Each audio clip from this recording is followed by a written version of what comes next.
নমস্কার, the power of astrology Sumanta G Chowdhury আমার YouTube চ্যানেলে আপনাদের সবাইকে স্বাগত।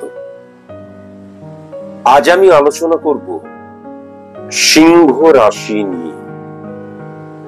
সিংহ রাশির জাতক জাতিকারা যখন জন্মায় তখন তারা তিনটি ঋণ নিয়ে জন্মায়।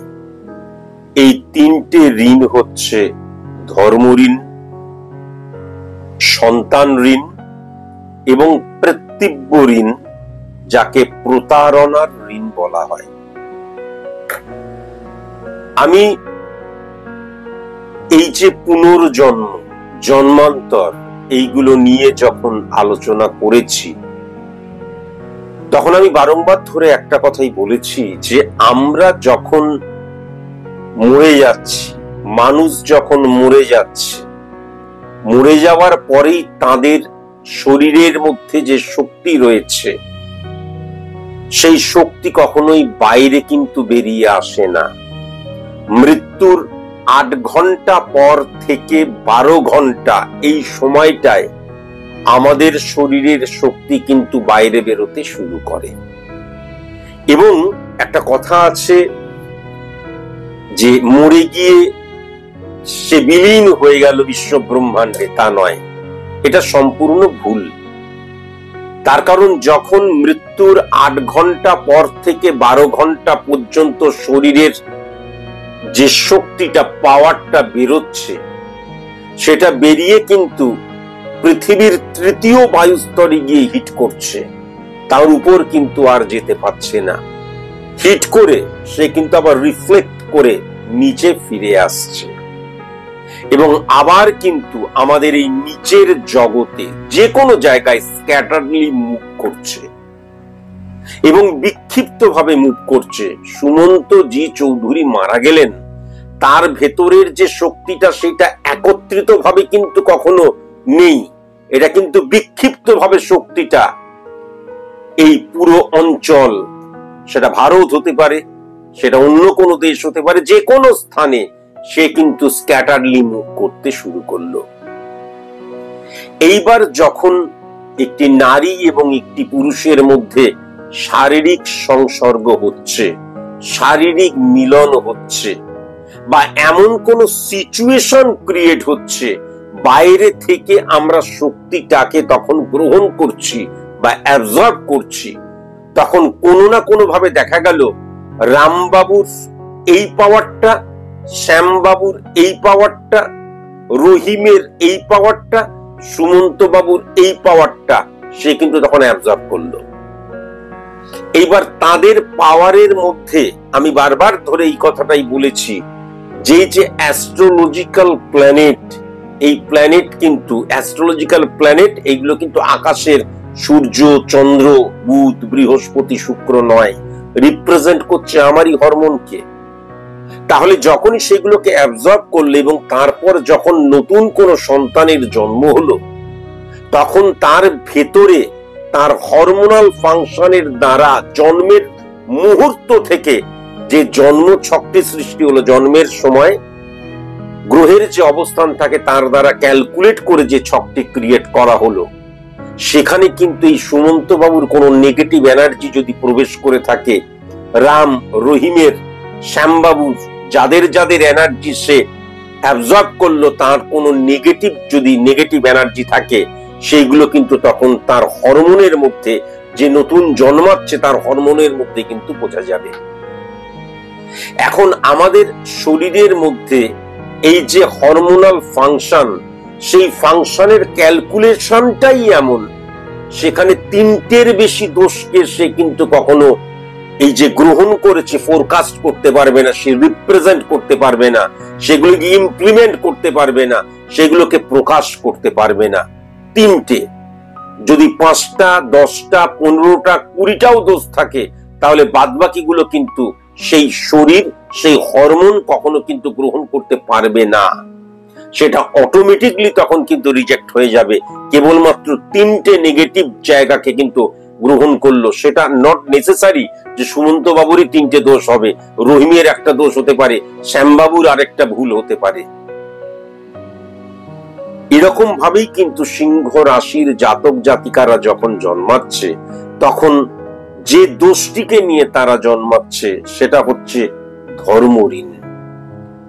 দেখা গেল এই সিংহ রাশির জাতক বা জাতিকাটি সুমন্ত বাবুর যে নেগেটিভ এনার্জিটাকে নিয়েছিল, সেই নেগেটিভ এনার্জিটা রিপ্রেজেন্ট করছিল যে হরমোনটা, তার দ্বারা শরীরের যে প্রকাশটা হচ্ছিল, সেখানে ধর্ম মানে আমার ধারণ করা, আমার জীবনে আমার যে নৈতিক কর্তব্য সেটা নৈতিকতার সাথে সততার সাথে পালন করা এবং তার মধ্যে কোনো ছলনা না থাকা। সুমন্ত বাবু দেখা গেল সেই ছলনা করেছিল, তার ফলেই কিন্তু দেখা গেল এই যে ধারণ করার প্রবৃত্তিটা নেগেটিভ ছিল সুমন্ত বাবুর। তার হরমোনাল ফাংশন মৃত্যুর পর যখন সেই পাওয়ারটা বেরিয়ে যাচ্ছিল সেটাকেই অ্যাবজর্ব করেছিল যে নারী বা যে পুরুষ হোয়াট এভার যেই হোক, তার দ্বারা যে নবজাতকের জন্ম হলো বা জাতিকার জন্ম হলো, তার মধ্যে সুমন্ত বাবুর, সে যদি বৃশ্চিক রাশির জাতক জাতিকা হয় তাহলে তার মধ্যে কিন্তু সেই ধর্মকে না মানার প্রবৃত্তিটা ঋণ হিসেবে কিন্তু দেখা দিল। আর দ্বিতীয়টা হচ্ছে সন্তান ঋণ। সন্তান ঋণটা নানান ধরনের হতে পারে, এমন অনেক আমরা আজকাল তো একদম অহরহ দেখতে পাই যে বিবাহের পূর্বে আমরা এমন কোন রকমের কেচ্ছা করলাম, পেটে সন্তান চলে এলো, ডাক্তার বললো অ্যাবর্শন করা যাবে না, আমরা ডাস্টবিনে গিয়ে সন্তানকে নিক্ষেপ করে দিয়ে চলে এলাম।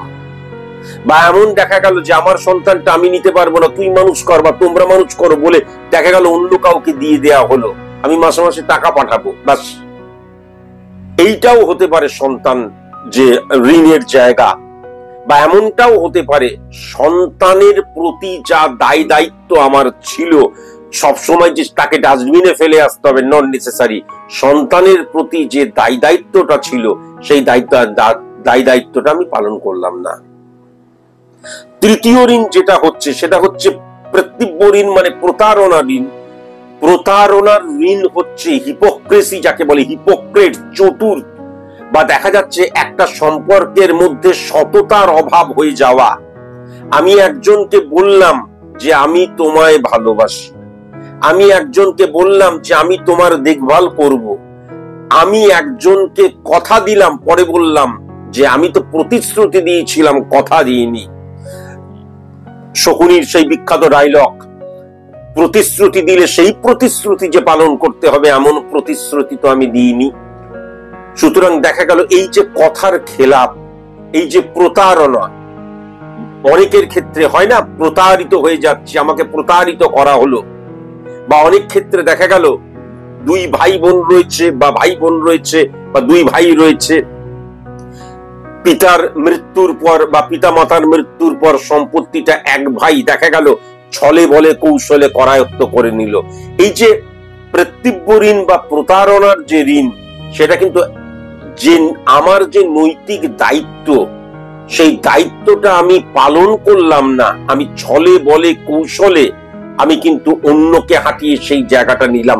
এটা নানান অ্যাঙ্গেল থেকে হতে পারে, আমি জাস্ট বোঝাবার জন্য জাস্ট এমনি একটা এক্সাম্পল টানলাম।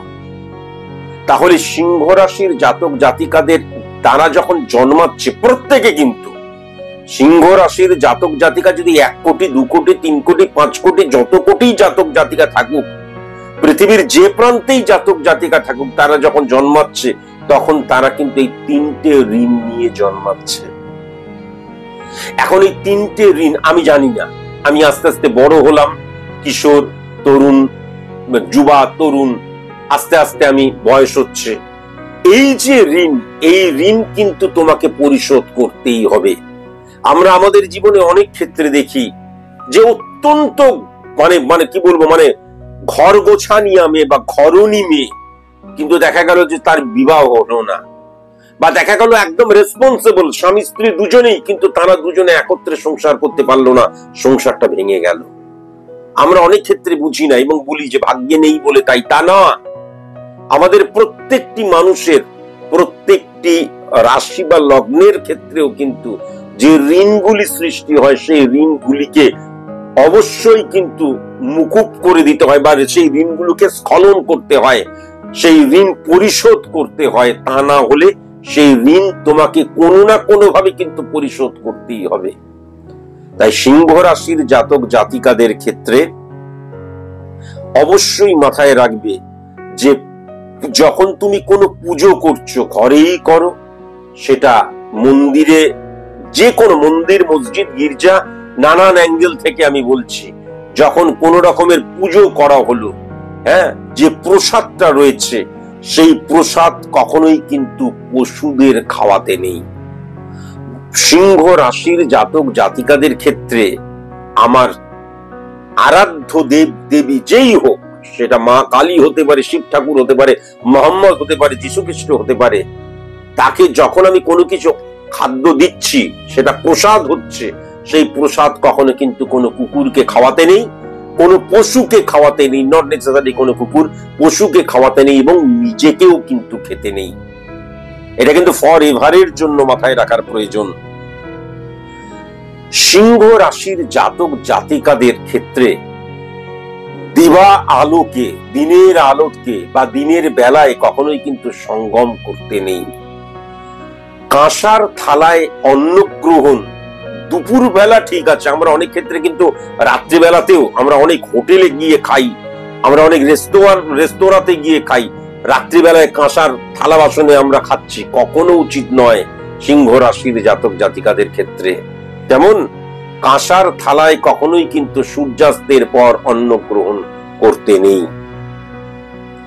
ধর্মস্থানে যদি কোনো পশু বলি হয়, সেটা কখনোই কিন্তু তাকিয়ে তাকিয়ে দেখতে নেই। বা অনেক ক্ষেত্রে লক্ষ্য করা যায় সেই পশুর রক্ত দিয়ে কিন্তু টিকা দেয়, কখনো উচিত নয়, কিন্তু এটা অত্যন্ত নেগেটিভ, সবসময় কিন্তু মাথায় রাখবে। এবং সবচেয়ে বড় কথা যেটা, এই যে পশু বলির যে মাংস কখনো কিন্তু খাবে না সিংহ রাশির জাতক জাতিকারা, পশু বলির কখনো মাংস খাবে না। বা অনেক ক্ষেত্রে চালকুমড়া বলি দেওয়া হয় বা আখ, নানান কিছু বলি দেওয়া হয়, বলি দেয়া হচ্ছে যেইগুলো, সেটা ছাগল হতে পারে, সেটা আমাদের কি বলে ওই চালকুমড়ো হতে পারে, আখ হতে পারে, কখনো সেইগুলোকে গ্রহণ করতে নেই, এটা মনে রাখবে। স্নান না করে কখনোই কিন্তু রন্ধন করতে নেই, রান্না করতে নেই। স্নান না করে কখনোই কিন্তু রান্না করতে নেই। মিথ্যে প্রতিশ্রুতি কখনো দিতে নেই। আর গুরুকে কখনো ঠকাতে নেই, মিথ্যে প্রতিশ্রুতি দিতে নেই, গুরুকে কখনো ঠকাতে নেই। অনেক ক্ষেত্রে আমরা এমন কিছু করি, দূর আমার গুরু তো গুরু, কি হয়েছে উনি বুঝতে পারবেন না। গুরু, টিচার, শিক্ষক, পথপ্রদর্শক, এদেরকে কখনো ঠকাতে নেই আর মিথ্যে প্রতিশ্রুতি কখনো কিন্তু দিতে নেই। পশুকে তুমি যদি কখনো যা কিছু খাওয়াবে, কখনো মাটিতে কখনো দিতে নেই, এটা মনে রাখবে সিংহ রাশির জাতক জাতিকাদের ক্ষেত্রে। আমি একটা কাগজের উপর বা কাগজের প্লেট আছে তার উপর বা যে কোনো কিছুর উপর আমি খাবারটা দেব, কখনো মাটির উপর কিন্তু পশুকে আমি খাবার দেব না। আর তোমার যিনি গুরু, সেটা আরাধ্য দেবদেবীও হতে পারে, সবচেয়ে ভালো হচ্ছে তোমার যিনি গুরু, প্রবেশ দুয়ারে, গৃহের একদম প্রবেশ দুয়ারে, মানে ঘরে ঢোকা হলো, ঘরে ঢুকেই কিন্তু যেন তার ছবি দেখা যায়, এটা কিন্তু মারাত্মক, মানে খুব পজিটিভ রেজাল্ট দেয়। এবং এই যে ধর্ম ঋণ, এই যে সন্তান ঋণ এবং এই যে প্রতারণার ঋণ, প্রত্যেক ঋণ, এগুলো কিন্তু স্খলন হয়ে যায়।